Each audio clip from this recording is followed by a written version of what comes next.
There is an unreported conflict raging across Latin America.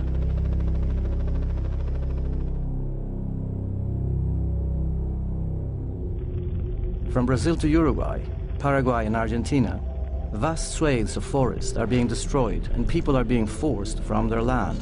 Acá teníamos nosotros arroyos, plantaciones, árboles grandes, ahora se está destruyendo todo. Eu acho que nós índios Kaiowá, nós vamos roer tudo. Nossa raça vai terminar aqui. These problems have been caused by the controversial spread of soy production, a large part of which is grown to feed factory-farmed animals in Europe, and much of it genetically modified. In a groundbreaking investigation, this film reveals the true cost of growing soy in South America.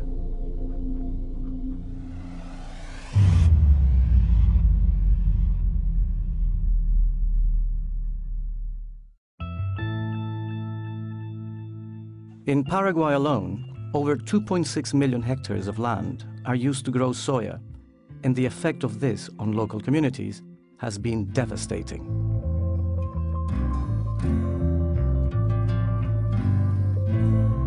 Anteriormente vivíamos los indígenas del monte, de todos los montes, los bichos, los frutas, y ahora termina porque ya ve usted que acá nos rodea ya estancia. Y esa es una invasión, en vez de reforestar, ellos vienen a fundir la cosa natural como a estos bosques. Este es el principal arroyo que cruza aquí en nuestra comunidad. Este se llama arroyo Sayú. Y acá cuando venena ahí, vino todo lo veneno cuando llueve.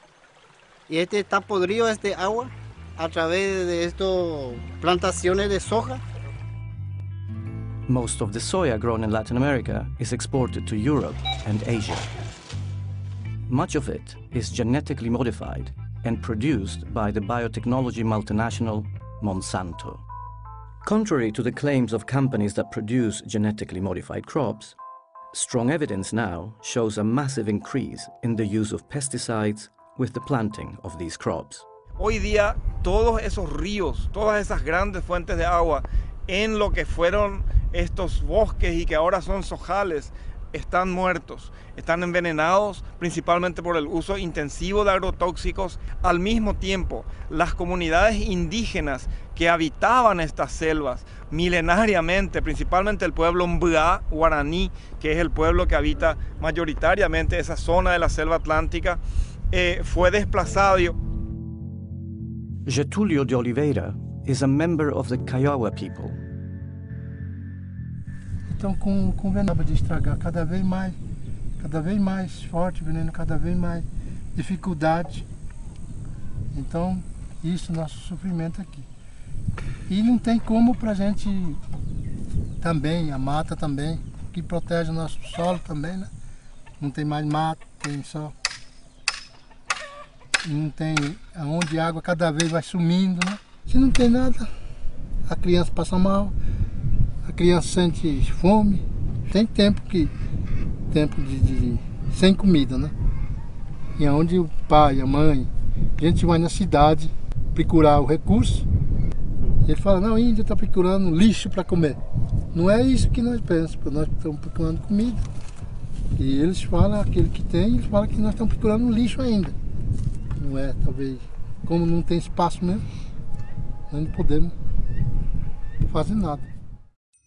Experts claim that the rapid spread of soya farming has given rise to a new breed of brutal and intimidatory tactics by the soy industry. Land is being transferred from indigenous peoples and small farmers to large landowners and agribusiness, reducing the availability of staple crops and taking away from local communities any control of growing their own food crops. Community groups estimate that 90,000 families in Paraguay are forced to move away from their ancestral lands every year to make way for soy plantations.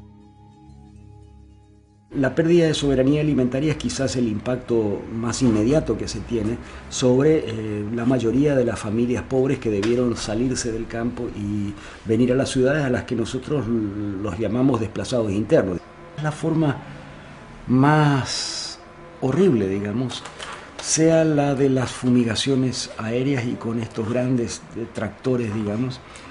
Cuando una comunidad se resiste a vender su tierra, o cuando una familia, peor aún, se resiste a vender su tierra, todos sus alrededores son fumigados, ya sea con el glifosato, el Roundup, o con el paraquat.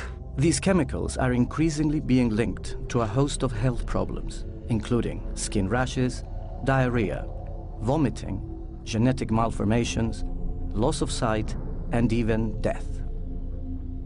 Se estima que son aproximadamente unos 20 millones de litros de agrotóxicos potentes que son arrojados en la región oriental del país cada año, 20 millones de litros, con la consiguiente contaminación de todo lo que encuentre, la muerte de fauna y flora local, nativa, abejas, animales domésticos, cultivos de autoconsumo se ven afectados por el herbicida, y todo esto va atentando contra la posibilidad de arraigo que pueda tener una familia en esas comunidades. Petrona Villas-Boas knows the dangers of living close to soya farms all too well. In 2003, her son, Silvino Talavera, was sprayed with chemicals as he cycled back from the village. Después vino el doctor, 8:30 por ahí, y miraba a Silvino y le dije, señora, ¿qué pasó en su hijo? Su hijo está totalmente envenenado, su hijo totalmente tenía un tóxico altamente peligroso. Ahí yo ya metí mi cabeza y lloraba, desesperada ahí, y ya no podía caminar más, ¿verdad? Y grande es mi hijo. Y después, ¿qué pasó? Mi hijo está totalmente paralizado ya. Y a las 3 ya Silvino ya murió, ya no podía. The Supreme Court in Paraguay sentenced the two farmers to 2 years in jail for the death of Silvino, but community workers say that they are unlikely to serve their sentence. Almost all of the soya grown in Latin America is controlled by a handful of multinational companies such as Monsanto, Bunge, ADM, and Cargill.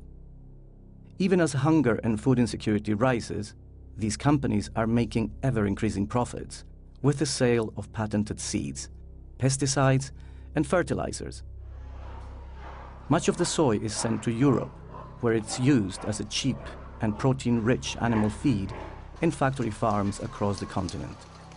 Most consumers in Europe are unaware that the meat and dairy products that they eat are made from animals that have been fed on genetically engineered soya, or that this soya has been grown on deforested land that has displaced thousands of local communities.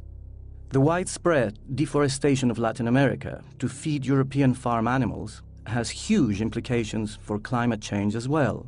Global meat and dairy production is now responsible for 18% of global greenhouse gas emissions, more than the entire transport sector. There is a solution, however, and it is much closer to home. Hanny van Beek is a farmer and the chairman of the Dutch Arable Farming Union in the Netherlands. Op dit moment is het zo dat de soja die naar Europa wordt geïmporteerd, die is zo goedkoop dat Europese boeren daar niet tegen kunnen concurreren. Dat komt omdat die productie ten koste gaat van het milieu en van de mensen in Zuid-Amerika. Europe must stop its reliance on damaging soy. It must support farming in South America that produces food for its own people rather than for animals in Europe. European producers should also be encouraged to farm in a way that does not damage the environment and communities overseas. Als alternatief voor soja in veevoer zouden we in Europa heel goed erwten, veldbonen, granen, lupine kunnen telen, ook grasklaver. Better food in farming is possible, but we need urgent political action to change the current system. At the moment, Factory farming of meat and dairy in Europe is not benefiting people or the environment. We need to stop factory farming our meat and dairy and use homegrown feeds and more extensive farming. The only way that this can be done is to completely overhaul the way the government supports agriculture in Europe, to shift subsidies away from factory farming and towards better quality farming.